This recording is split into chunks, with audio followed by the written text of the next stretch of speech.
Состојбата во Македонија со пожарите е алармантна. Воведена е забрана за движење во шуми, а поради зголемените температури и настапувањето на сушниот период е зголемена опасноста од појава на пожари и ваквата состојба наложува итна мобилност на сите субјекти во заштита од пожарите, велат од Центарот за управување со кризи. Апелираме континуирано до сите граѓани на земјава дека се забранува палење на стрништа, плевел и други растителни отпадоци во ловишта и друг земјоделски отпад на земјоделско земјиште како превентивна мерка за заштита на шумски пожари. Исто така и апелираме на движење да внимаваат при движење на отворен простор. Голем пожар бесне е во Националниот парк Галичица. Дел од пожарот, како што информираат надлежните, е ставен под контрола, но поради непристапноста на теренот, дел од паркот се уште гори. Со пожарот е зафатена сува трева и нискостевлеста шума. Пожарот што вчера го зафати Националниот парк почна од трските покрај Преспанскиот брег, но поради ветрот се префрли од другата страна на патот и зафати поголем дел од шумата. Освен овој пожар, Преспанскиот регион вчера попладне бил зафатен со уште 2 пожари. Како што соопшти СВР Охрид, 2 куќи и дабова шума изгореле во пожар во близина на струшкото село Октиси.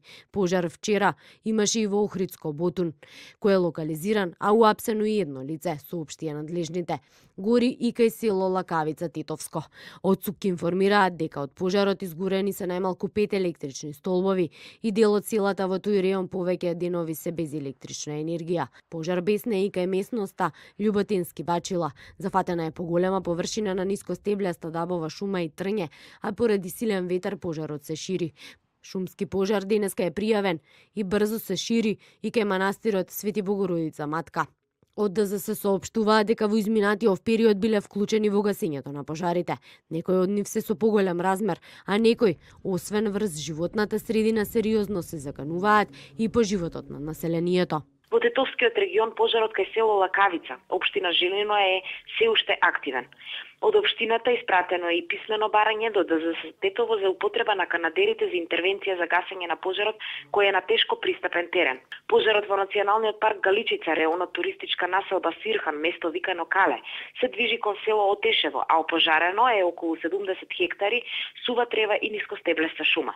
Ограничено е гасењето од земја од причина што има остатоци од експлозивни средства од Првата светска војна.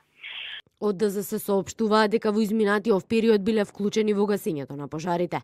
Некои од нив се со поголем размер, а некои, освен врз животната средина, сериозно се закануваат и по животот на населението.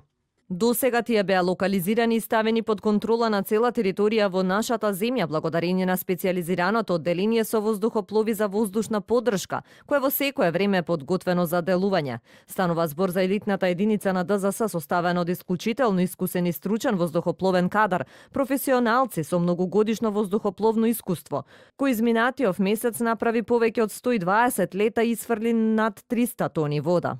Од полицијата досега поднеле 8 кривични пријави поради палење на пожар на отворено. Апелирам до граѓаните да ги почитуваат законите. Веќе има и забрана за движење во шумите. Министерството за внатрешни работи ригорозно ќе санкционира било каква појава на подметнување на пожар или вакви слични действија. Надлежните посочуваат дека бројот на пожари во изминатиот период е навистина загрижувачки, иако дел од нив се веќе локализирани.